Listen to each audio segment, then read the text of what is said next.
G'day everyone, welcome to the Outback Packers podcast, the podcast where two mates from all the way across the world have a yarn talking Packers football in the green and gold. I'm Nick Gregory with my co-host Joe Pearson, as always, today joined by writer for Packer Report, CheeseheadTV and host of Packer Day, film lord Dusty Evely. Dusty, how are you today? It's a real jam-packed episode and I know you've kind of been cramming late this week to get everything in, but how are you feeling about it? I'm feeling all right, man. I was telling Joe actually before you came on, Nick, that I was feeling good. I was like, man, I've watched like 6 receivers because I don't really do draft stuff generally. I was like, I got 6 receivers. I'm feeling good. And then you're like, here's the itinerary. And there's like 30 dudes on here. I was like, oh, man, I got work to do. So I've spent like 2 hours leading up to this trying to get as much in as possible. But yeah, dude, man, listen, I'm feeling good. Thank you guys for having me. I'm excited. This is of all the stuff in the draft. The position, whether I know anything about it or not, the position I'm always most excited about is wide receiver because there's just so much talent there that you can at least you can see how this fits into an offense. So this is it's an area I'm excited about, even if I don't know a ton about it. But appreciate you guys having me on. I'm excited, dude. Well, like I was kind of joking with you earlier, this has been like 4 years in the making to get you on one of my podcasts. So, all I got to say is about time. Call me a diva, Joe. It's fine. Listen, I know what I am. I accept I that. know the paychecks weren't enough, but hey, Yeah. you got to cut me a deal here sometime.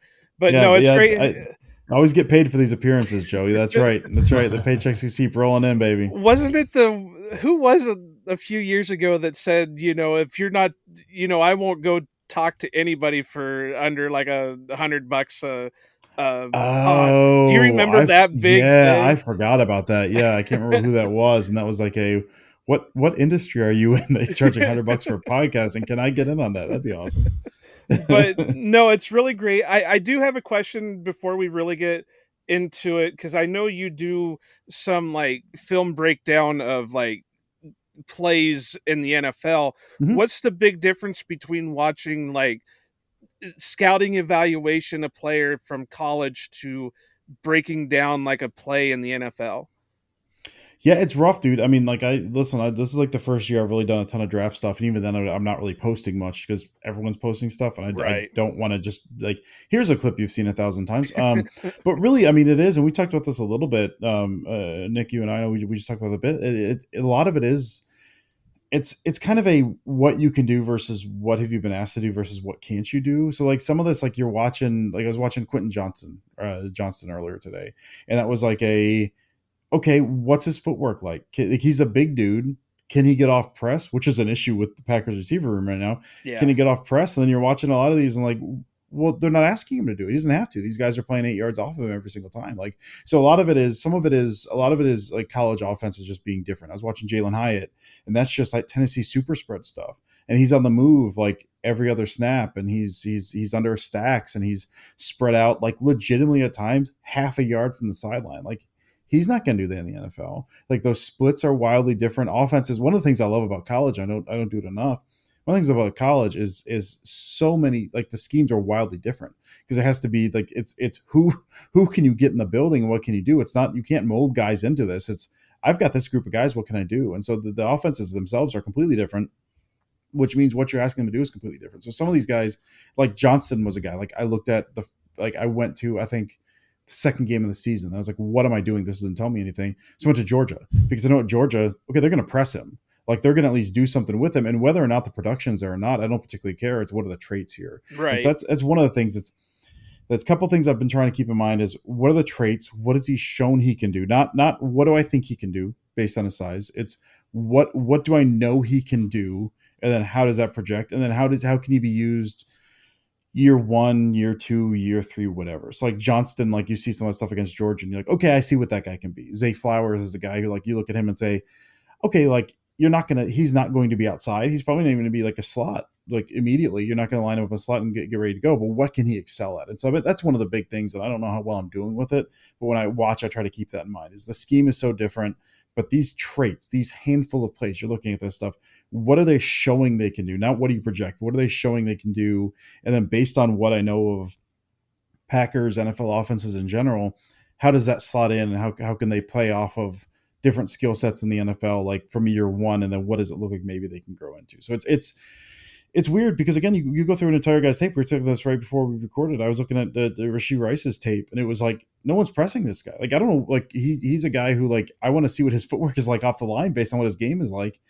No one's pressing him. So like it could be this guy looks great, this guy looks amazing, and then he gets the NFL and like one guy puts his hand on him, like, well, he's not going to do very well. So it is tough, but I mean there's certain stuff you can kind of glob onto and say like at least he does this thing well. I know he can do this thing well, which means he can do this in an NFL offense from day one or halfway through year one or whatever. So it's tough, but I've been trying to apply that as much as possible, but it seems like an imperfect science at the best of times. Yeah, one guy that you could point to as somebody that you were talking about, where you'd have to go by what his traits are more, is Dawson Knox. I mean, he really didn't produce at Ole Miss that much. I mean, he still had his moments here or there, but I think he had like one touchdown in his whole college career. Mm-hmm. But now he's in the NFL, and you got to consider him one of the top tight ends right now, just by what he's doing. So, I mean, obviously part of that's the quarterback. I mean, you can't have much better than Josh Allen right now. But I mean, you had to base everything on him off of traits. So, well, and I had asked, it was Brian Maffey, who I really enjoy Brian Maffey's work. I asked him, we don't suck up here. Don't suck up. I talked to him yesterday, so I gotta mention him.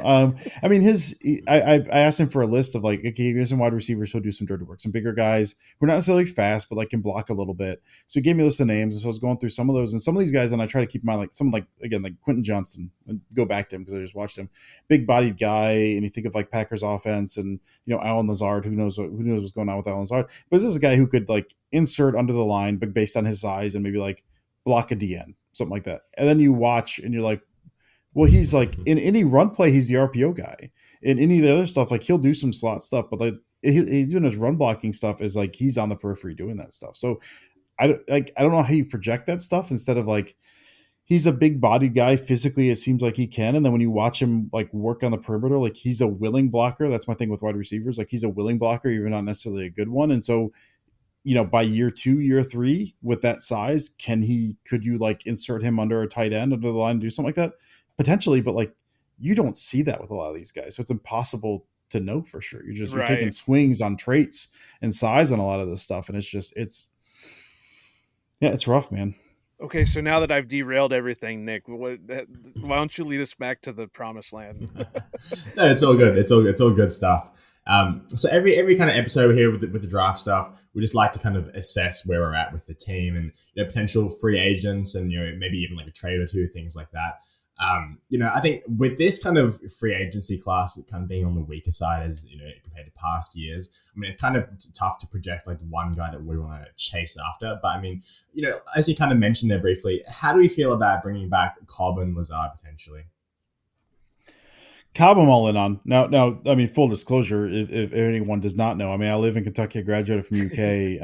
I know people. I know a guy who was in Cobb's wedding, and so like I love Randall Cobb, like one of my all time favorite Green Bay Packers, and I love his game and all of that. And so I'd be all about bringing him back, just based on the youth in the wide receiver room, and even if he's out there for 8 or 10 games, something like that.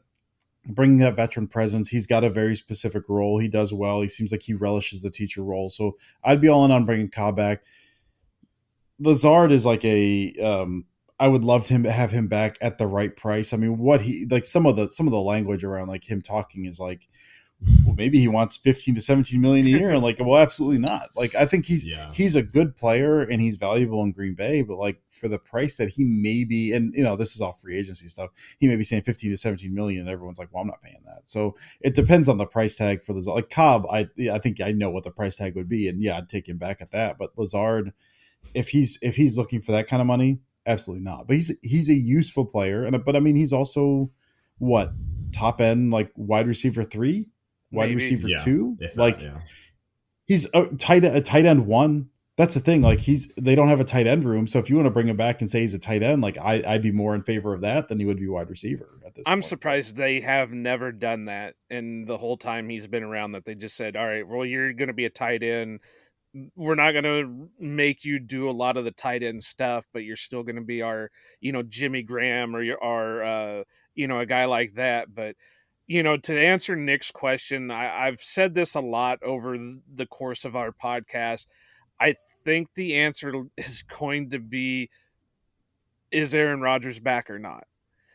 That's what it's going to depend on. If Mm-hmm. Rodgers is back, then you got to believe at least Cobb is back because, Sure. Rodgers pitched a fit before and they brought Cobb in. So, I would have to say that if Aaron is back, then at least Cobb has got to come back unless Cobb decides to retire.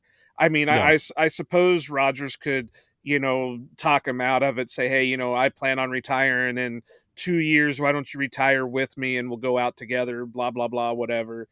Um, but if he's not back, I'm a little bit more 50-50 on Cobb.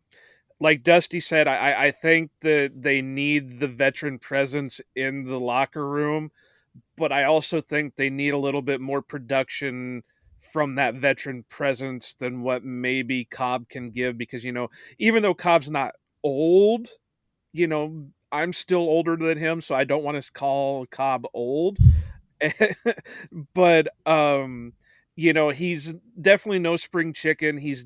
You can tell he's definitely not the player he used to be, Mm-hmm. and he's going to get those ticky-tacky injuries and stuff like that. So like Nick said, though, this is kind of a weak free agent class. I don't know what the pickings are going to be for a veteran wide receiver, but for Lazard, for the price that's been floating around, like Dusty has said, I just say let him go. I'm in the let him go no matter what. I mean, unless he comes back for, a couple million, whatever, incentive based contract. But I really think with the stuff that he kind of did last year with the holdout because he got tagged and that kind of thing, I he's going to go where the money is, and I think there's going to be other teams that are going to give him more than what the Packers are going to be willing to do. I keep saying that I see him going to Chicago. I think he's going to go down there with Getsy, and obviously Chicago's got the money that they can blow it on a guy like Alan Lazard and call it good. So I could see him ending up in Chicago. Yeah, I think especially with his kind of play style and the amount of times that he's been asked to block, I think good on him to kind of get his money while he can still get it. And this is probably the biggest contract he'll ever get in this upcoming off season. So good on him to go and chase the money because I really don't think he's going to get it in Green Bay. As far as kind of other guys floating around, I mean, is there kind of like a trade that you see or want? I mean, like obviously Nuke is kind of the name that floats around, but I'm personally not really a big believer in that at all, even if we are going all in. I mean, for me, I really during last season, I actually really would have liked for us to trade for a guy like Darius Slayton. I think he is, somewhat underrated in the kind of the way we look at receivers in the NFL at the moment. I think he's just a really solid guy who can kind of keep the chains moving, which I think we kind of lacked a little bit for our offense this past season. But I mean, for you guys, is there anyone that or is on this list we have here that you would like to chase after in the free agency class? Like Jacoby Myers, I think is a guy who I think there was even rumors that the Packers may have tried to trade for him or were looking to possibly trade for him last year. I think a guy like that would be good. Another guy, I don't know if I don't think he's on the list because I don't have it in front of me because I pulled up something else. I'm curious about it.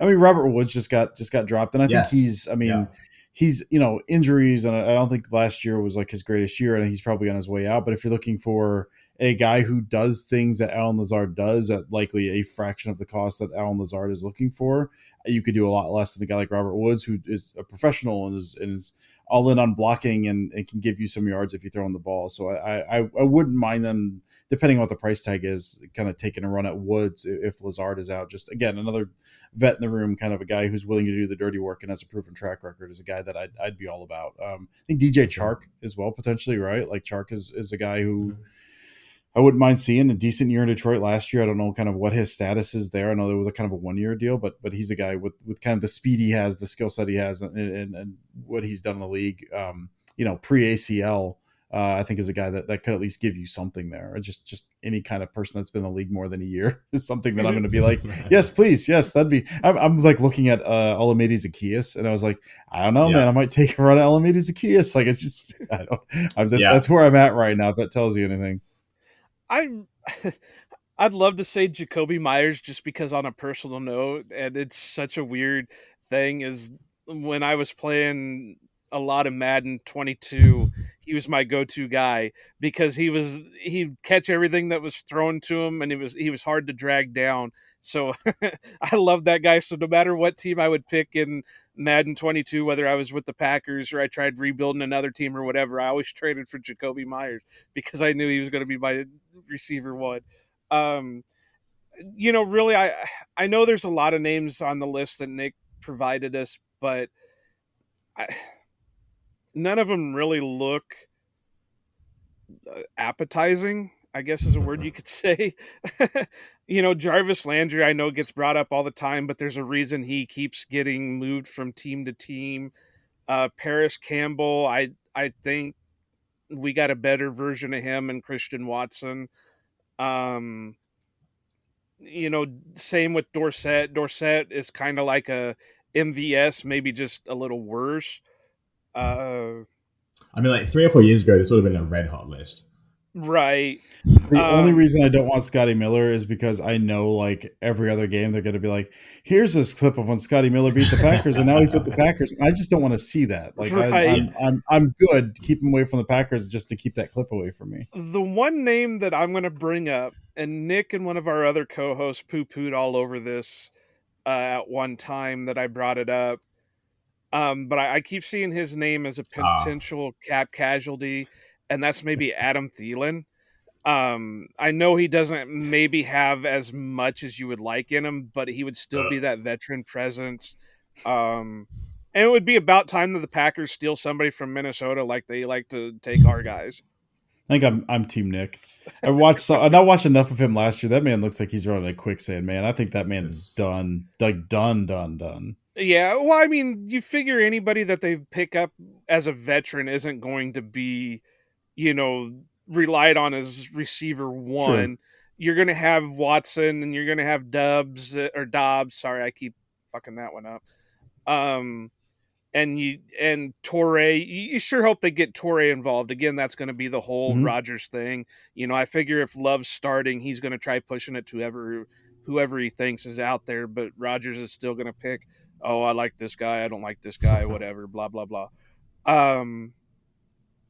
But, realistically for that veteran, you're looking at maybe wide receiver 3, but most likely wide receiver 4. And maybe if something happens with injuries and that, he can be pushed up the depth chart. But you got to, and we'll get into this a little bit later, but you got to figure you're going to have, like I said, Watson and Dobbs. They're going to draft a guy, whether it's, high or mid rounds or whatever, but they're going to at least draft a guy. So you've got your 1 and 2, you've got Torrey and draft pick fighting over 3, and then you bring in a vet that's your number 4 receiver.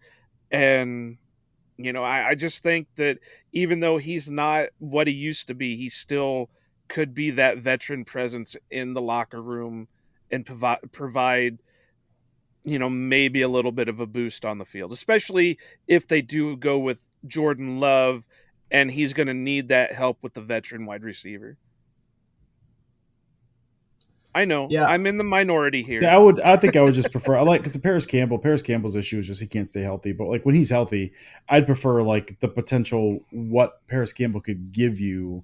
Who is I think a more polished route runner than maybe he gets credit for, and a little tougher guy than he gets credit for. But he just say tougher in terms of like his play in the field, but then he'll just get injured. Like I would rather roll the dice with a guy like a healthy year out of Paris Campbell rather than like I don't know. The knees of Adam Thielen, who like, yeah, that thing. I was all in on him. I was like, Adam Thielen would be great, and then I watched a couple of the games and I was like, oh my gosh, like it's 4 steps to get out of a cut. Like this is painful to watch. Because in his prime, like I loved watching that. Right, he was painful to watch this past year. So, yeah. Other than that, I mean, this wide receiver class for free agents is just blah. So I mean, other than checking the waiver wire and that when, cuts are being made, I really would have a hard time believing the Packers bring in anybody except for maybe a Cobb, maybe Lazard, depending on the price. But yeah, for sure. I think, by the time that we start the season or, after, I don't imagine any of these vets want to really be around for training camp, but I imagine in the season there'll be at least one vet in the room. because that's just the way Green Bay rolls. But yeah, man, it's pretty hard to get very excited about any of these guys. If you guys are ready now, I'm happy to get into the draft. I mean, there's a lot of guys I know we all want to talk about, and this is, I think, kind of the most exciting position when anyone goes into the draft. You can always watch the highlight reels and the videos. It gets very exciting. So I'm happy to jump into it. So, is this the year the Packers take a wide receiver in the first round? Still probably No. not. It's the year. It's the year I talked myself into the fact that they will, but they will not. No. Yeah. I keep joking that if the year after Rodgers finally does retire is the year the Packers will take a wide receiver in the first round. Check out. Yeah, it'd be great comedy, is what it would be.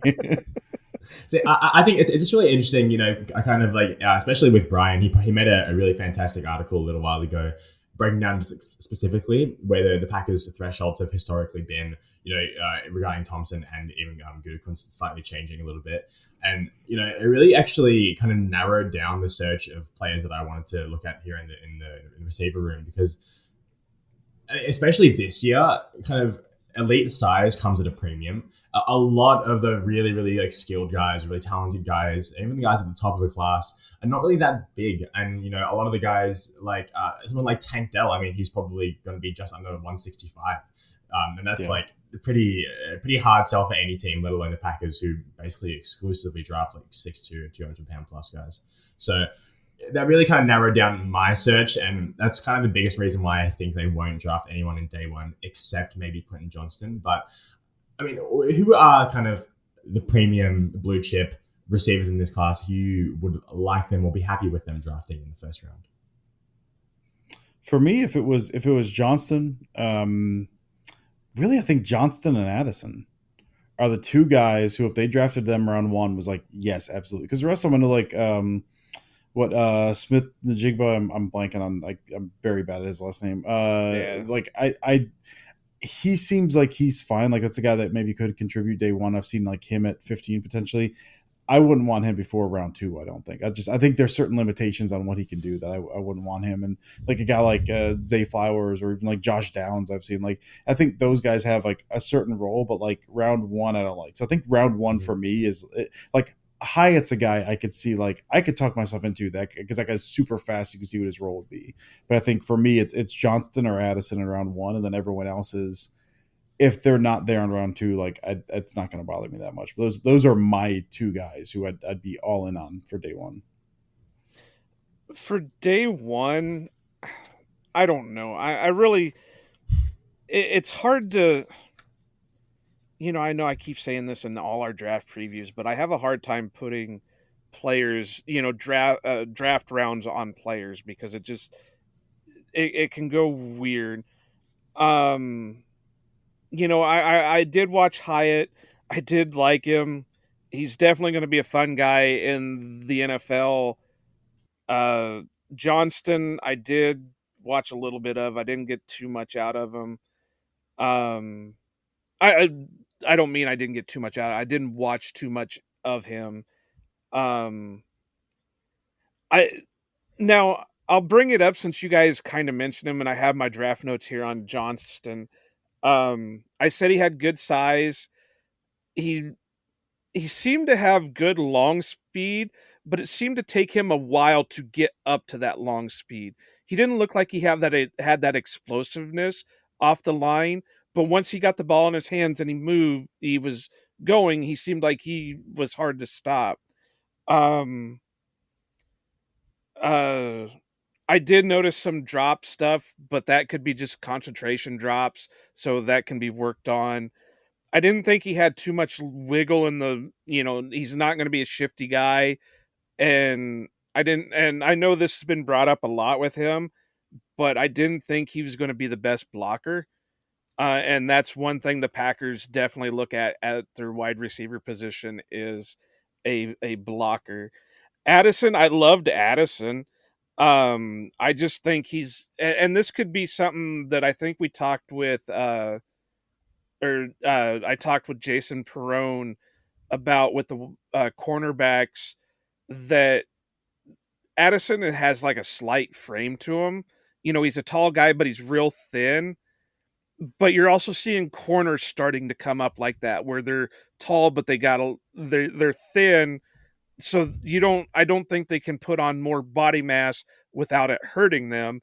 So it's kind of like last year with Olave and Garrett Wilson, where, okay, sure, they have the talent, they have the ability, but is their body going to be able to handle the pounding they're going to take in the NFL? Otherwise, I really liked Addison. Quick out of his break. He's probably got a more expanded route tree than a lot of the others in the draft. He's a capable blocker, even though he is on the smaller side. He looked like he had good speed, and I did love. I even have it wrote down here word for word. He has some shake and bake to him, so I thought he had some good wiggle there that he's going to make some guys miss. So round one, I think if I had to put my chips all in on one guy, would probably be Addison. I like Hyatt, but I think there's going to be some drawback with him, kind of like Christian Watson, where, he has a limited route tree. He only did certain routes with Tennessee. So is he going to be able to learn more routes and be capable at them? So I think he'll probably fall to maybe top of second round, mid second round. But yeah, if I had to put my chips on anybody day one, it would probably be Addison. My only thing with Addison is I was watching. Someone tasked me to say something bad about Addison, so I can't remember who that was. So I'm gonna have to go ahead and Westendorf. Yeah, man, I hate that guy. Kidding, love you, Jacob. Yeah, I mean, my thing about Addison that I noticed was he's everything I love, and that he's like kind of a smaller, again, tall but thin. He's basically like Devontae Smith as far as like his size, weight stuff. He's really shifty. Like he's got this insane kind of inside out whip route that he'll break out in the red zone. That's just unguardable. And if he jerks it like that jerk route, if he jerks that back inside, like no one's going to be able to cover him. My thing with him is a lot of times, and this is a coaching point, and you can probably coach this. He'll get way too cute with his feet. Like this thing, like Johnston is not. I mean, Joe, the exact same stuff you said. My stuff on Johnston was like, long speed's good. He's not super twitchy, but he's got a really good release package where he can get a free release off the line if he wants to. Like technically Addison can as well, but I saw more than a few times there was like a Caleb Williams had like a 3-step drop, and it was like a slant to Addison. And he hit the top step of his drop and go to throw, and Addison he's working the line. He's still Yep. working his feet trying to get that free release. So that he gets like a little too cute with his feet. I mean, due to size stuff, I think more than anything, but. I mean, that's one of those guys where, like, I think Johnston you plug in as the X, like kind of that backside ISO receiver from day one. I think he gives you something. Addison is certainly a guy who, at least the first half of the year, you work to get him free releases. You kind of teach him some of the finer points of, because I think the skill is there. Mm-hmm. There was enough concern there for me with Addison where, like, he's still trying to get. Everything's going, man. Like Williams is ready to throw. Like everyone's ready to go, and he's still working to get off the line, and that's a concern. But I think the skill's there. But other than that, the only other thing with Addison is like some of that long speed stuff. Like he's good, but if those corners press him, there's way too many times he's just pressed out. Like they just ride that dude out of bounds. There's nothing downfield, And so I think that goes a little bit with the size thing, because he can't out muscle him. Whereas some of these guys that I'll talk about a little bit later on had a little bit more mass to them, so they were able to break the press coverage because they could outmass the.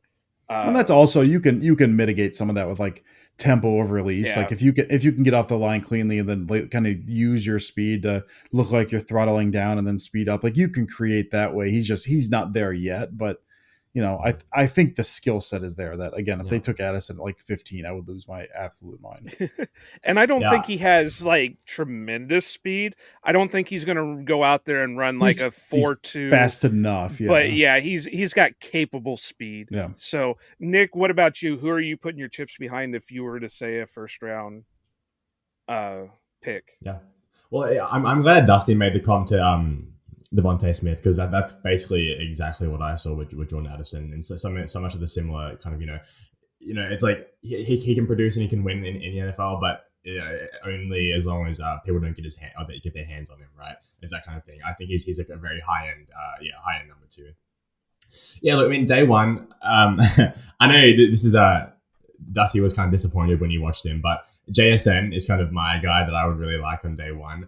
And, with a lot of these kind of prospects in the kind of very different class to previous years. It's very difficult to kind of justify the value of a lot of these players at 15, and 15 is kind of an awkward spot. I've mentioned a few times that I think there's probably maybe only like 6 or 7 really truly elite prospects in this class, and one of them is a running back. So it's quite hard to justify, that kind of separation between top 10 and the number 15. It's like the value necessarily isn't like right. You're not going to earn any PFF A pluses, I think, in this position. But I mean, yeah, I really like JSN. I think he's kind of the perfect complement to what they want in this offense. And the free yardage. I mean, whether it's Jordan Love or the decaying husk of Aaron Rodgers, I think free yards after the catch is exactly what we need for this offense. And it's the kind of continuing to load up on weapons and make things easy in the offense. And I think he has such great route running ability. And everyone kind of knows about the lack of deep speed, and that's obviously something that you want. But as far as someone who can just come in, be a pro, and can do really a bit of everything, besides kind of, I don't think he's ever going to be a dominant outside receiver, but I think he can do it in limited time, and he can definitely hold his own there. I just think he's kind of like a very, like, he just knows how to play football. I think you're not kind of banking on a lot. He's kind of one of these guys, and they mentioned it a little bit on, like Trevor Sycamore kind of mentioned this. And, I think some teams might get a little bit scared that they've seen kind of the finished product with a guy like JSN, and there's not a whole lot of projection to what, how much better he could be in the NFL than compared to college. But yeah, for me, I just feel like as a complete kind of relatively complete prospect and someone who can come in and do some nice things day one, I really like JSN at 15. Hey, Nick, I want you to say his name. Jackson Smith and Jigba. It's a mouthful. Okay. I didn't know if that Aussie tongue was going to be able to handle that name or not. Jacko, legend. So I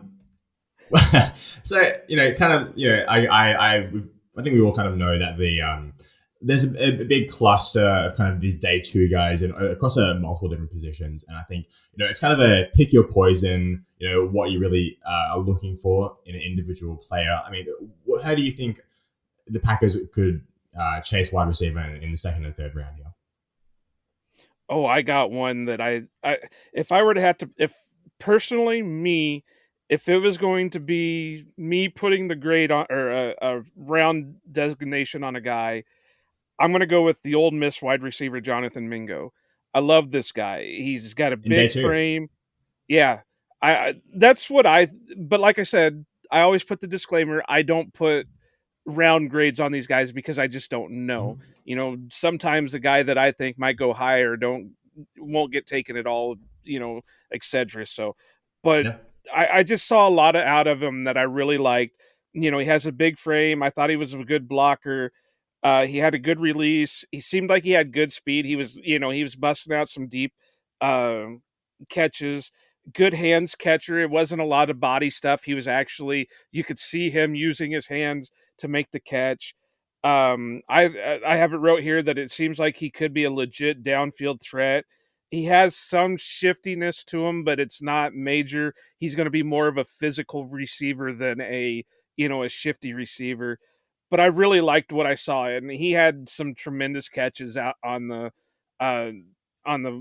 games that I was watching of him, and I really loved what I saw, and it just seems like here, if they continue to produce him like that, Ole Miss is going to become wide receiver U just because some of the guys they've been producing out of there. So yeah, he would be my round 2 guy. I'm not going to say round 3 because again, I know I sound like a broken record. I banned the Green Bay Packers from taking a 3rd round pick. They need to just trade all 3rd round picks from here on out. Mm-hmm. Yeah, I know. I absolutely agree with that take. I think we were talking on Pack a Day this past week, and Steve said if he was GM for a day, he would trade as many 3rd round picks as they would allow him to trade, like basically until they cut him off. Like, yeah, I'm down with that. Just get rid of them all. It'd be like an NBA trade where you just start trading like a million of them and call them good. Yeah, you're not like for the next 50 years, the Packers do not have a 3rd round pick. So like, how many can I get rid of? I will just all of them are gone right now. But for my day 2, I mean, there's a couple. I think. Listen, if it has not been overly apparent so far, Joe, it sounds like you like some kind of big physical guys. I like the guys that the Packers will never take, which is why I don't like draft stuff. Like I fall in love with I fall in love with little guys like Zay Flowers. I love Zay Flowers. Yeah. The Packers likely will not take him. That's a guy kind of touching on what I talked about a little earlier. I mean, that's a guy who, if you put him in a very specific role, if you put him in an area where he's good at, just don't make him do stuff he's not good at. He has returned punts. I don't think he's returned kicks. He returns punts. I don't think his numbers are particularly good, but he's got shiftiness to at least like do something there. He's sure-handedness that in the short term, like, all right, listen, he's our punt returner, he's our kick returner, and then also he's our gadget guy. We're going to manufacture, like he's a guy early on, year one, you're going to have to manufacture touches for that guy. But the Packers have needed that guy so much in the past. We've seen the offense derailed when guys like Tyler Ervin or Kylan Hill were out because that was like their jet sweep guy. The jet sweep guy wasn't out. Like, okay, well, we had MVS and they can't run him on it, which means you got like one guy. You're running Alan Lazard. For years, they would run Geronimo Allison on jet sweeps. You couldn't do anything with that. So like you had the Ervin year when Hill blew his knee out.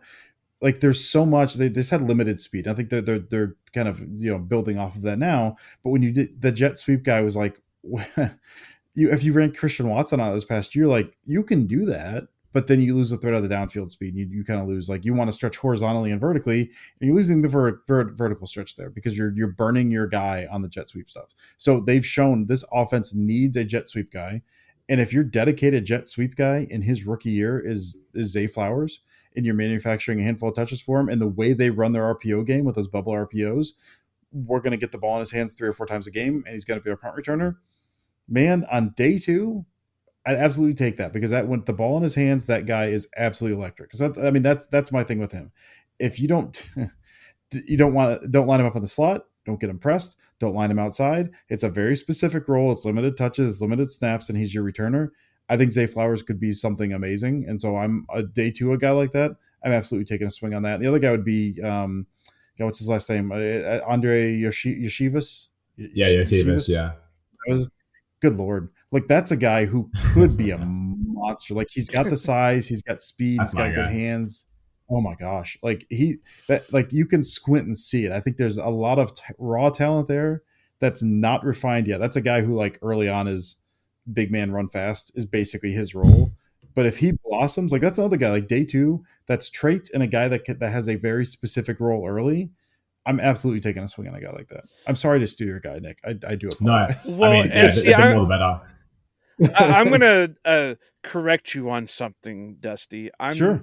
I just love talented guys, not just big physical guys. And I've got proof of it right here in the scouting Bible, man. He's got like a 5'3" guy he's getting ready to throw out at me. I'm ready for it, man. No, actually, he's listed at this guy is actually listed at 6 foot, but as everybody knows, and I've pointed out multiple times, colleges love to make their guys look bigger than what they actually are. So, he could be listed at 6 foot, but when he hits the combine, he might be 5'10", 5'9". His pro day, he's 6'2", though. Put him on the rack. Yeah, something like. And that's Marvin Mims out of Oklahoma, and I fell in love with that guy. And I don't know what round he could go in. He could be a second rounder, just based off his athleticism. But he's on the smaller size, but he's stocky. He's not like a thin-framed, short guy. He's got some thickness to him. He played bigger than what he is. If you were to see him play, you would say, oh, well, that guy's, 6'4", 250? Because he's he's mixing it up with bigger guys. And to kind of go into that, he's a solid blocker. Obviously he's not like a tight end blocker. He's not an offensive line blocker, but for a receiver, he was in there. And I think it's him or it's one of the other guys that I was watching that I was even wincing at the punches he was throwing at the corners because he would just bam. And it's like, oh, But he looked to have really good speed. Like I kind of said with Addison, it didn't look like he had 4.2 speed or anything, but he had workable speed where he's going to break open, kind of like Devontae, where Devontae wasn't a burner by no means, but he had enough speed to make him what he is. It's functional speed. He's got functional speed. Right. I thought he high pointed the ball very well. He was a solid route runner. He tracked the ball really well. This guy also has return experience. I did see him return a few kickoffs. Um, and my major thing here is, like I said, I want to see what his 40 and his height is when he hits the combine. Not that it's a make or break thing for him. It would ease my mind a little bit more if I see him go, 4.4 in the 40 and he measures in at 5'11. I Yeah. think he could be similar to Greg Jennings with the way he's built. Yeah. What do you got, Nick? There we go. So yeah, there's a few guys that I I've got really a ton like. of guys. Like I told Dusty before we started recording, I've got like 16 guys I could talk about right now. Yeah, there's a few guys that I really like for this kind of this day two range. I mean, obviously, Dusty mentioned one, Andre Yosevas. He's one of those guys where if you mention him on Twitter, his parents will comment and start correcting you on things about his career. I've experienced that a couple of times myself. But apparently he's set a bunch of track records in high school, and he's just like that real kind of like pure speed demon. He's 6'4", 200 pounds. I think the quick and easy comp is Christian Watson. He's one of those guys who showed out at the Senior Bowl. I think is a guy who's only going to get better going into the NFL. But there is kind of that element of unsure, projection kind of going into the league. But I think he's kind of a guy that will be on the Packers' radar. A guy that I thought would be really fun is kind of like Matt LaFleur's Laviska Shenault is Parker Washington out of Penn State. He's like, another one of these kind of these really thick guys, but he just has like a real knack for kind of like evading defenders and just kind of creating yards somehow, some way after the catch. And, like I just mentioned with Jackson Smith and Jigba, is the easy yards, like make things easy in the offense. Just dump the ball off to a guy like this, and he has the body to stand up in the NFL. And I think he's a guy that Matt LaFleur would like. He also has fantastic hands. I mean, the amount of highlight reel tape you see of him, just like one hand snagging balls.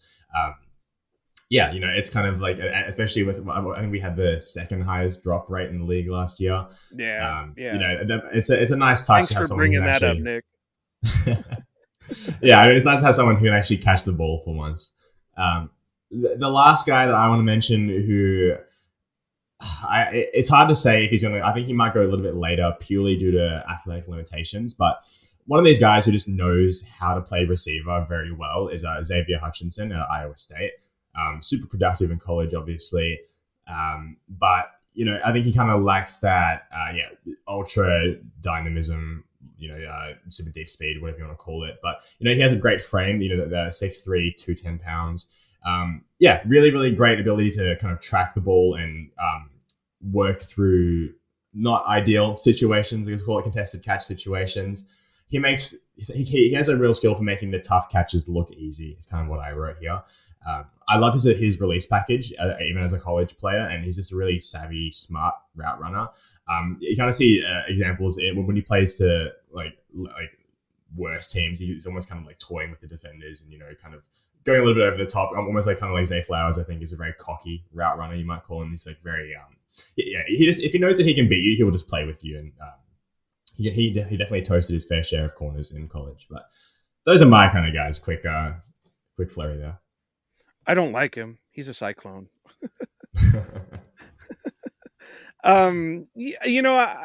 Like I was telling these guys before we started recording, there were some guys that I didn't watch just because I knew, one of the other, either Dusty or Nick would have them on their list. So I didn't want to be a redundant type. I watched that guy too. And, I kind of like having somebody tell me what they see out of a player, just so then later on I can go back and look and say, oh yeah, I see that out of this. Same with Parker Washington. I'm not sure with him if I didn't watch anything out of him, but I wasn't his main concern going to be speed. Is that who I've been seeing that they're saying that might not have the best speed in the world? Yeah, I mean that's what I mean. He's kind of like he is kind of that like Laviska Chenault. I think what Chenault run like a 4.5 or something like that. He's like not Yeah. super like twitched up explosive, but he just like he just knows how to how to get it done. Basically, is how I would say it. Okay, yeah, like I said, I didn't watch any of them. I just know I've seen like tweets saying that he's kind of slow and stuff like that. Not saying that. I mean, look at Alan Lazard. He ran what 4.7 at the combine and went undrafted, but yet here we were just talking about how he's looking for 12 to 15 million a year for his next contract. So things like that. Or Dusty even mentioned Geronimo Allison. Allison almost ran like a 5-second 40 at the combine, but he still had some productive years in the NFL. So I'm not saying it's a make or break thing. Some guys can produce without having that top notch speed. It was just one of the knocks that I've been seeing passed around about him. Geronimo Allison still dropping passes in the XFL, man. Listen, he's nothing if not consistent. But is he running jet sweeps? I watched that whole game. I didn't see a single jet sweep, man. so they've learned over the years. I think I watched that man. Quick tangent. I watched that man. I can't remember if it was a jet sweep or like a throw to the flat. That he was 5 yards from the boundary, and like he could not even turn his body to get into the ends. I think it was against the Falcons or something when he was with the Packers.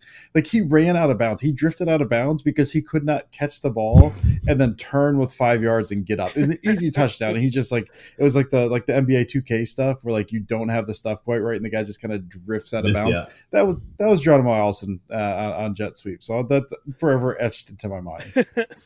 It was always funny with him because he the routine, the easy catches, he'll just like totally stuff up and not catch him. And then once every like 2 or 3 games, the most absurd bullshit pass he would just manage to catch in between 3 defenders. I was gonna say like I was very early on the Geronimo Allison. Like, listen, he seems like he should have good hands, but his drop rate's terrible. Like he does not catch the ball. But then at the same time, that man should never have to buy a drink in Green Bay because he caught the ball in Green Bay.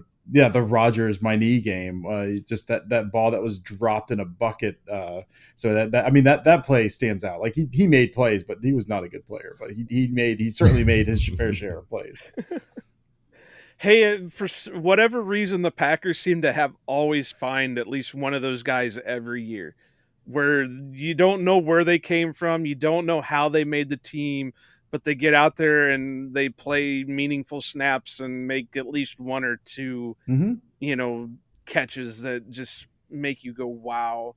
But here's one question before we move on to the later round guys. Is it weird that we're not talking about an Alabama wide receiver going in the first round? It seems like the last half dozen years we've had nothing but Alabama receivers in the first round. And it seemed like this year I know there's a couple in the draft this year, but they're nowhere near being even, the talking heads saying so, nowhere near being first round draft picks. So does it feel weird, or is it just that, Alabama does have a down year now and again on wide receiver recruits?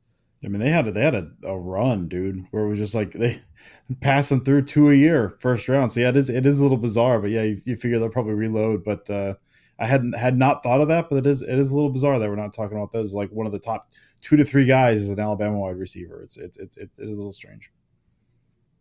Mm-hmm.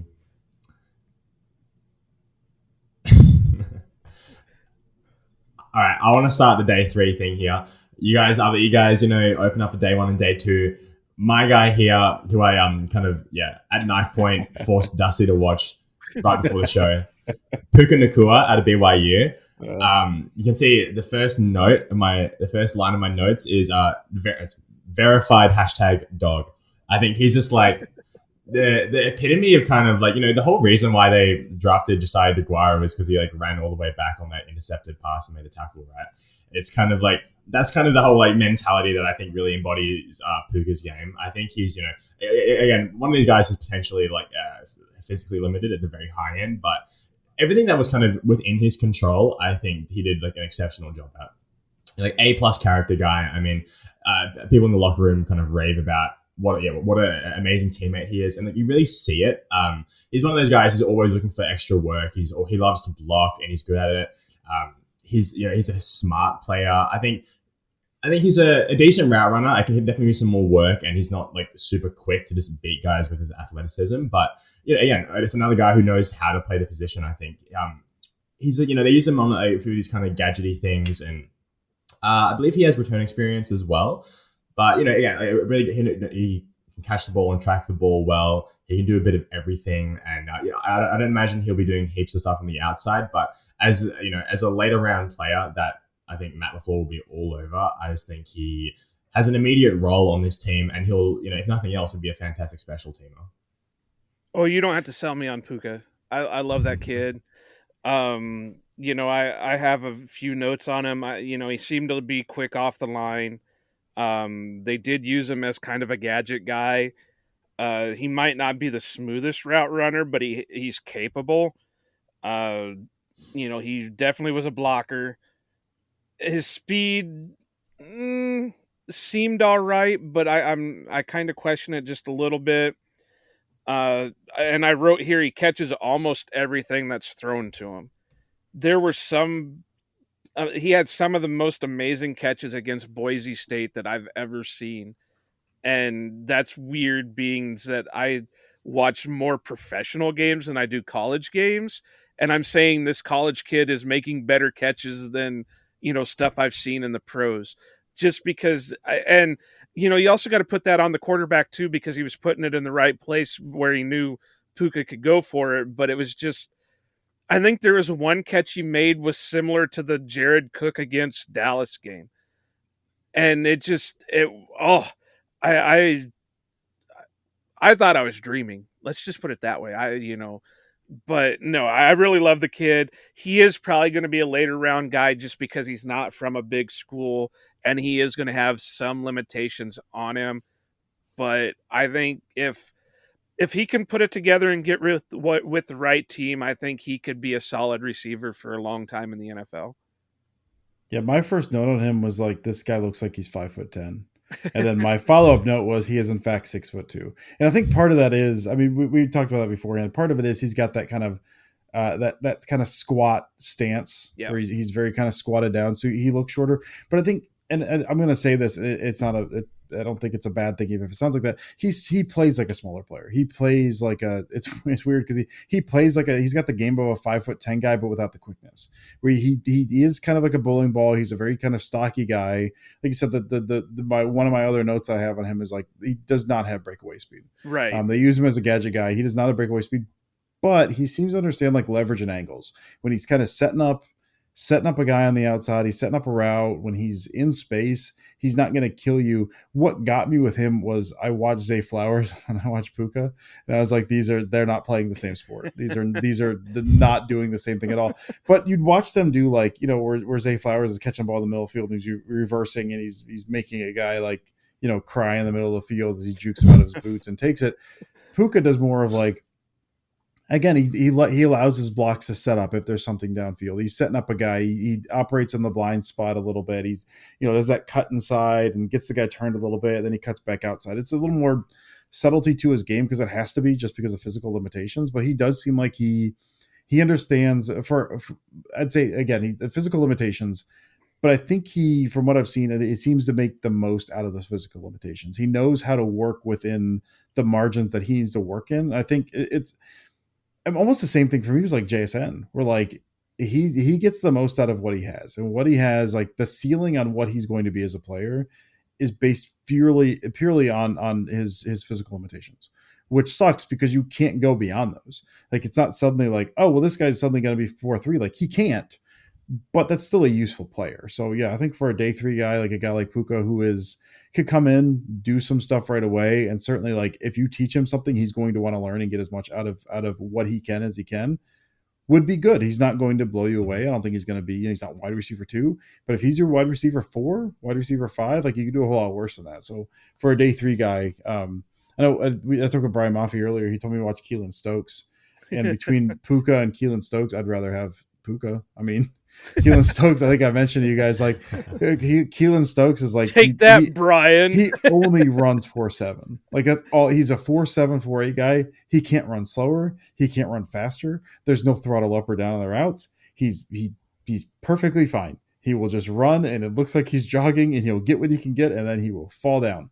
So I'd rather have Puka, who seems like there's a little more nuance in his game. I think than there is in Keelan Stokes. And you know, it's funny. You mentioned how Puka kind of squats and is, and he looks smaller. I want to kind of go back to Hyatt from Tennessee. Oh, Hyatt's like straight up like a board, dude. Well, but the thing is about him, and I have this wrote down because I really thought it was funny. When he's running, though, he's hunched over. And I know that's part of, whatever, track, whatever. But when I was watching him, I don't know if it was tiredness. I don't know if it was, I don't drink, so I can't say it was alcohol, and I don't do anything else, so I can't say it was that. So it had to be tiredness or sensory overload or something. But he looked like the old-fashioned cartoons of like Snidely Whiplash, where he was hunched over and he had that high leg kick because he's running There's down the field. Your comp for Jalen Hyatt is Snidely Whiplash. I love it. But I couldn't stop seeing it. I could see him totally with that, villain cape and the top hat running down the road because he just had that hunched over run to him. So, I mean, it's amazing how, I guess my point is, it's just amazing how you can see these different things in guys, and to kind of look at it there, you see him and he looks like he's playing smaller. With Hyatt, I see it because he looks like he's too tall and has to hunch down to be able to hit that top speed for him. And so it just, I'm sorry. That was actually one of the knocks I had on Hyatt was like he's twirling his mustache, he's running down the field too much, and just focus on getting open. What are we doing here? You know what's fun? You know what's funny about that? I actually have that in my notes on one of the wide receivers. Is I think he was hurt by quarterback play because the quarterback just spent too much time stomping his feet while doing RPOs. Yeah. So that kind of fits in, I know you're making fun of me, but well, no, like, and watching some of these guys too, I appreciate the guys who are like a little unique in their pre-snap look, because like either it's the high socks or I know like for the Patriots last year, it was like, where Matthew Judon is, because he always got those red sleeves, even if it's 100 degrees outside.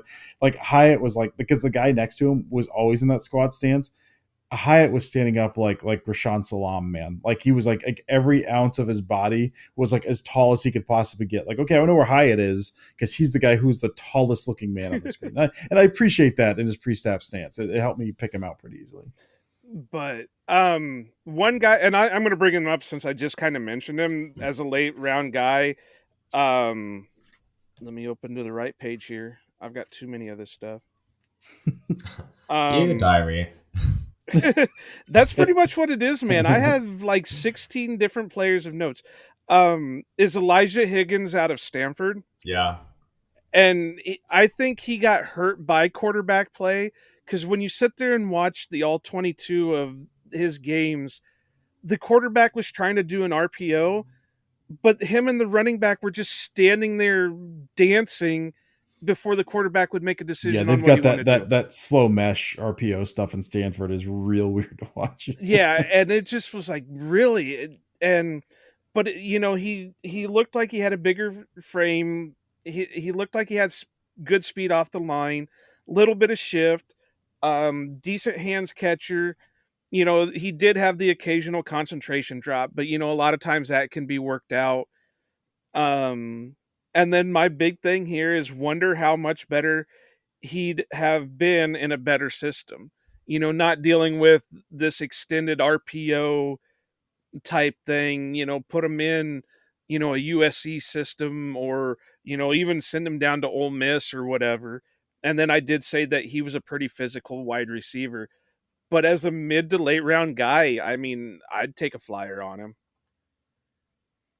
Yeah, I mean, day 3 is all about like, what are they showing you? Either traits or how can you fit this guy in and hope he shakes. I mean, you're banking on like nothing in day 3. So that you see enough of that guy out of a day 3 guy, it's worth a flyer, man. It's worth a flyer. So what you got, Nick? Speaking of flyer guys, another one that I really liked is Dontavian Wicks out of Virginia.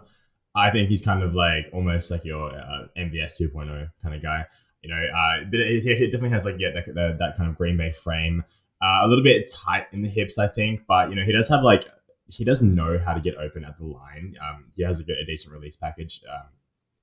He's willing to block. He has a really great ability to track the ball. And when he does come to I saw a few examples of him being able to kind of box out defenders. And I think some of the receivers I found, like someone like Rashee Rice in the earlier rounds, doesn't really fully understand how to take full advantage of their size. Whereas I think Dontavian Wicks has a bit of a better understanding of that, how to use that leverage and the frame that he has.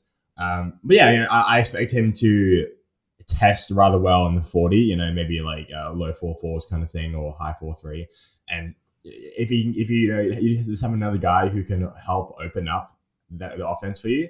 We've seen so many times in the past couple of years when Christian Watson's out or if MVS is out, the offense takes a real hit. So just to have more people in the ecosystem to kind of back up and make things better. I mean, you can never have too much speed in the offense. I think the Dolphins kind of proved that this year. So the more of these kind of guys that we can get, as Dusty said, you're kind of banking on, what exactly can you do, or like what traits do you have that can help us here in the late rounds. I think he's a guy that would be really useful just for to help back up and add some more speed. Another player who you're not just relying on, Christian Watson. Yeah, I've not watched it, but I'm a huge proponent of if you have a man that you can just point that way and say just run that way fast, and even if he doesn't get a single target the entire year, but defenses have to account for that, it opens up a ton, especially with, like I said, the speed of Watson and then what that can open up from underneath. If there's a guy like that, you can point and just say run fast that way, and then you're good, and that's all you have to do in year one. I'm here for anyone that can do that. So I don't know. I've not watched any of his, but I'm in for it, Nick. I agree with you. Yeah, and it never has to have too much speed. That's what I always come back to. I've had enough of 5'6" Alan Lazard and watching him slowly walk away from defenders. Like there's the speed threat. There he goes. Is there any more guys that you guys want to talk about or highlight, or someone you found kind of interesting? Tank Dell. I'm gonna throw Tank Dell out there. Really? He meets precisely 0 thresholds that the Packers will take. That's the kid out of Houston, right? Yeah, he's like 165. Like he's so much like, fun. No, he's like 5'8", 5'10", 165, and he's basically like he's smaller Zay Flowers. Where he's a guy like you have to manufacture touches for him. But with the ball in his hands, my goodness gracious. Like it's that stop start motion. The stuff I fall in love with that then like the NFL players, like the guys that are like that, like they have to like it's like something like Ayuk or you mentioned Chenault earlier. Those kinds of guys with that elite movement that have to build on that at the NFL to actually be a productive player. Like you can't rely on just that. But you see guys with those traits, and I just get so excited. So Tank Dell is a guy who can't remember who pointed me his way. I cannot imagine the Packers take him because again, he's 165. That man is super, super tiny. And I don't think the frame to like get a whole lot bigger. Like I think that's just who he is. But if you get the ball in his hands, like he can do some incredible things. So I love watching him, even if you probably won't be a Packer, but I want to throw him out there just because I had a lot of fun watching his tape. Oh yeah, I watched him too. And matter of fact, I was looking something up on him just as you were mentioning him. Because I have wrote down on my in my notes he had big time college production, and I couldn't remember the stats, so I wanted to go check it again. But in 2001 he had 1,329 yards. In 2022 he had 1,398 yards, and he eclipsed double digit touchdowns in both those years. 2021 he had 12. 2022 he had 17. So I mean, he had amazing production. It's all just, all air raid, right? Because it was Holgerson. I can't remember who's there now. Like that's air raid stuff. They're just slinging the shit out of the ball down there. So like, there's going to be production, but he's so much fun. He's tiny. Another one that I have is Justin Shorter out of Florida. I didn't watch him. He, without looking it up, I couldn't tell you what his actual size is, but he looked decent enough. He looked like he had capable speed, capable blocker. He tracked the ball really well. But look at the quarterback he had down there. Richardson. He's talked about as being a first round quarterback. So he he could be a decent one as a flyer. Yeah. As someone who watched a lot of Florida, I can tell you that that Richardson is say a quarterback in name only. I think he completed like Right. 52% of his passes. There's times it seems like he did not know how to throw the ball. I'm very curious. All of the hype on him is very intriguing to me. But yeah, I think like playing in a school like Florida certainly hurts or certainly helps. But yeah, Richardson sometimes more a hindrance than a help to receivers down the stretch. Right? Yeah, I haven't even begun to look at quarterbacks yet, so I'm just going by what the talking heads say. He's Yeah, I pretty grew hot and up. cold.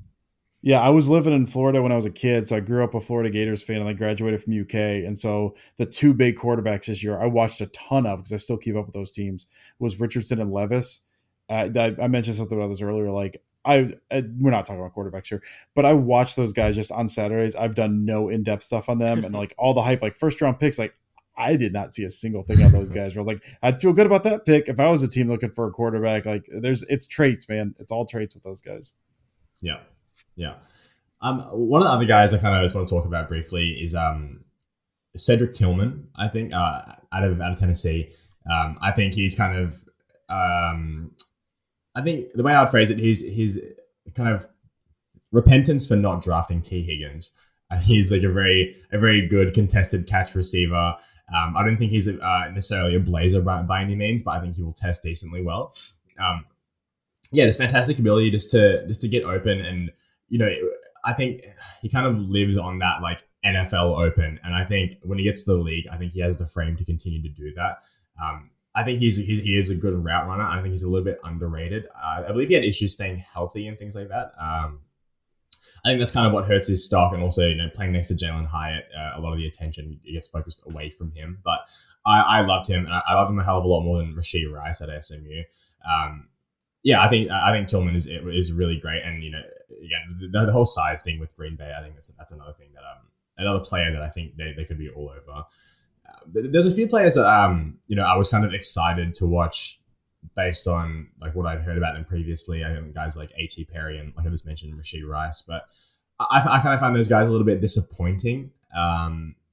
There's just like a whole lot of like projection and I just don't like. I really dislike players that are kind of this like jack of all trades, master of none, and not really sure what exactly they can give to an NFL offense. So yeah, I kind of struggled really evaluating what I liked about those players heaps to go to the NFL. But again, that's probably everything from me. I mean, there's so many guys we've talked about here. I think this is probably by far the most prospects we've talked about in the episode so far. Oh, big time. I've watched so many wide receivers that I just finally gave up and was like, I'm not doing another one. I mean, I got a few other names. I did watch Tillman. He's the other guy that I was saying that was really scrappy. I mean, he was just knocking DBs around. So, I mean, yeah, he'd be a solid pickup. I'm just going to throw some names out here. I'm not going to really give you guys scouting reports on them just because, like I said, I could be here another 2 hours just talking about guys. But Jaden Hazelwood out of Arkansas, he looked like he could fit the Treylon Burks mold, maybe a little bit thinner. He's not as thick as Burks was. And then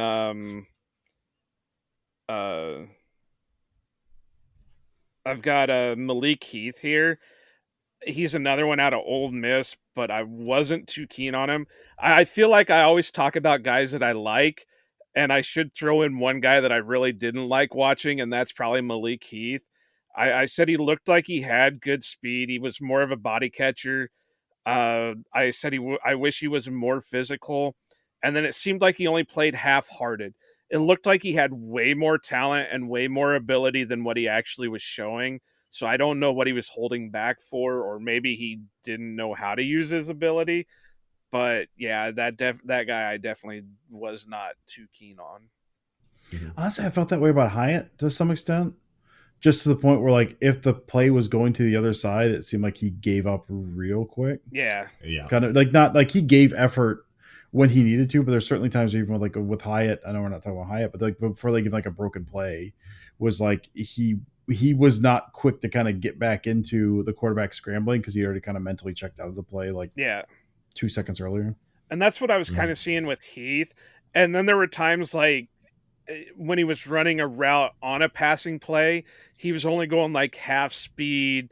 And okay, well, I suppose I better turn around now and, maybe the ball will come my direction. But yeah, I wasn't too keen on it. But then again, I see that a lot with college players where if the ball's not coming their direction, they might give a little bit, but then they pretty much check out unless the ball comes, the player starts coming their way with the ball.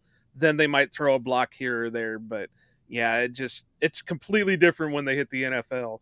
If you only give half a heart, you're not going to be on the team long. Well, and some of that stuff is like, as far as offensively, it's like if you're saving the guy for later, if you don't like, that could be a coaching point too. Like on this play, if it's thrown the other side, don't expend yourself because we'll need you on the next, but something like that. Like I hate to really kill a guy for that. It's something I noticed with Hyatt, but it's one of those like that could just be a coaching point. Like if this goes the other direction, don't run full speed because you'll need to do it on the next one too. Don't wear yourself out, type of thing. So I always try to keep that in mind with some of that stuff. Right.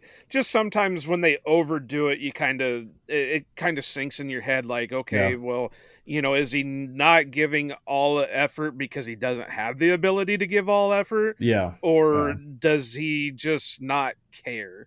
So, and that's the only guy that really made me feel that way out of the guys that I watched. That's fair. Yep. Cool. Well, I'm happy to wrap things up here, guys, if you are as well then. Okay, I've been doing this one question on all our podcasts. You get one person, you don't have to give any explanation. You get one person that you want to see in a Green Bay uniform this next season. Who is it? Out of the wide receivers, obviously. Oh, man. Like... I want to just say Zay Flowers because that game's fun as hell. I'll go because I was watching him earlier today, and because I think he slots in well. It's boring, but I'll go Quentin Johnston just because. Again, that like I think he fills a role. I say didn't have to explain, but I talk a lot. If you did not pick up on that yet, he fills that role like that backside X guy, where like you need someone isolated. And the way the Packers offense is built, where again, like I think Watson. I mean, certainly can do more than he showed earlier in the season, and we saw that as the season went on in terms of the refinement as a route runner and kind of nuance and all that stuff. And Dobbs, I hope Dobbs turns into something we don't know. And Toure is at this point maybe just a speed guy, who knows? But if you have a guy that LaFleur loves, that kind of 3x1, 4x1 stuff, and you need someone that was my thing coming into this past year was like, what are the Packers going to do when they go to that? Who's that X on the backside? Who's that ISO guy? Because that was Adams. And you need someone that can threaten defenses at least somewhat that they have to account for to kind of shade a safety over or something, because you need that guy. That guy needs to be a guy who can either win immediately or threaten you deep. And if you park Watson over there, then he can't be a part of the concept, and he helps you a lot with the total concept. So I think if you take a guy like Quentin Johnston, who again, maybe the upside is not huge. I think contested catch stuff is certainly somewhat of a concern, but he's a guy who can win them with his feet. You've seen him do it against press. He can win with his feet, and when the ball is out, like he'll pluck the ball out of the air. I think, and so he's a guy who can win immediately on the backside X stuff. If you need him, I either want the concept, or if I got a one-on-one, I need a guy who can win on a slant. He can win on a slant. He can win on a fade. He's got enough there. So I think he's a guy who could open a lot of stuff up for the offense. So I will go him. I think Addison would probably like 1A, probably, but I think just based on what the offense needs and what I think he could be from day one, I'll go Quentin Johnston, which again I think is a little boring, but I think it fits what the offense needs and kind of what could really help them this next year. Mm-hmm. All right, who's your guy, Nick? I think I was going to pick one of the guys we had on the list, but I really like that point that Dustin made about Zay Flowers. It's like if you could guarantee that one guy was going to end up in a Packers uniform, I mean, yeah, I think actually, yeah, I think I'd have to pick Zay Flowers if I knew he was going to be in a Packers uniform, just because I think, yeah, the whole like offense doesn't have to be so hard, and we saw that in 2020. It was it was so easy for them, and I think you just need players who can kind of maximize that. And speaking about players that we have reasonable expectation the Packers could draft, I think Jordan Addison. He's not, he's on the lighter side, but I think, he's still, he's a guy I think they would be willing to bend their thresholds for, like they did with Jair a couple of years ago. Yeah, he's just really smart, savvy route runner. just knows how to play receiver, like I keep saying, and yeah, this makes things easy for the quarterback. He has enough speed to kind of keep things going. He's a good complement to what we already have in the field. He's not a super big guy, but he doesn't need to be. I think he'd be the perfect addition for this offense. Well, I'm going to go with one that you guys aren't expecting, but one that I did talk about because I did say he was my guy. Obviously, I would say Jonathan Mingo just because I love the kid, but I'm going to go with the other guy that I really loved. And no, it's not Puka, it's Marvin Mims. That guy, I loved what I saw on film. And I really think he could fill that Greg Jennings type role on the team just because he has that build, he has that route running ability, he has the speed, enough speed to get by. And I think he could be a day one contributor. Obviously we're not going to need him to be 1 or 2. He's going to be a 3 or 4. And I think he's going to produce at that role and be, I remember the days which wasn't too long ago, obviously, but where we had these amazing wide receiver rooms. We had Jordy, we had Greg, we had Donald Driver and James Jones and those types of guys. And I think we need to start building that way again where, all right, we got Watson, we got Dobbs, but we need to take a guy in the second round and just keep building that wide receiver room because, whether it's this year, whether it's next year, Rodgers isn't going to be on the team anymore. So eventually we got to look outside of it. Is it Jordan Love? Is it some new guy? I know we'll get talking about that much later, but, we got to build it for when whoever takes over at that position has the weapons at hand to be able to succeed like Rodgers did and stuff like that.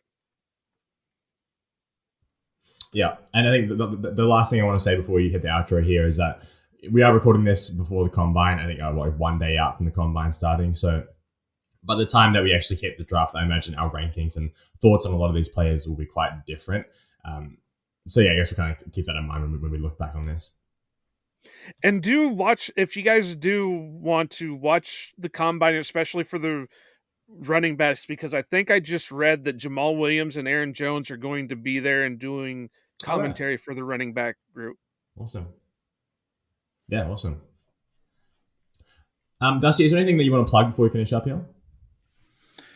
Nah, man. Nah, it's off season, so I'm weird stuff. I'm writing a couple things that have nothing to do with the draft whatsoever, so no one particularly cares. But no, man, the weekly Unpack a Day, I guess, it comes out on Wednesday. Nothing else regular. I'm just flying by the seat of my pants at this point in the season. But appreciate you guys having me on for sure. This has been awesome. Joe, long time coming. Nick, we've talked on Pack a Day, and certainly appreciated meeting you there. And it's awesome to come and talk here and learn a little something. And if you've got if you got more wide receivers that you want to hold the knife to my throat and make me watch, listen, I'm all ears, man. I'm all ears. I appreciate it, guys. Yeah. Now, when he held the knife to you, did he go, "That's not a knife. Yeah, this is a knife"? Well, listen, I didn't want to say it. It was a boomerang. It wasn't an actual knife. It was a boomerang, and it was it was not overly threatening. But I played pretend. I was like, "Oh, Nick, no, don't do it." But, was he playing the didgeridoo while he was doing it? I was sitting inside the kangaroo pouch. The kangaroo looked rather menacing, so that's kind of like. Yeah, see, I wasn't gonna bring that up, but I'm glad you did because it was a very odd visual that I came across. But Dusty, I appreciate it. Let's hope it's not another 4 years before we can get you back on again. Absolutely, man. Yeah, this was a blast. Yeah, thank you for letting me come on for wide receivers are talking about small men the Packers will never draft. It's my passion. It's my passion. Well, that's our job in the off season is just talk about guys that'll never end up on the Packers. Mm-hmm. Yeah, they'll break your heart, man. They'll break your heart. Well, as always, guys, you can find us on Twitter. You can find Dusty at Dusty Evely, myself at Nicholas GRGR, Joe at Iowa_Joe86, the podcast at Outback_Packers. Don't forget to follow us on Twitter and also our new Facebook account. Until next time, we'll see you later.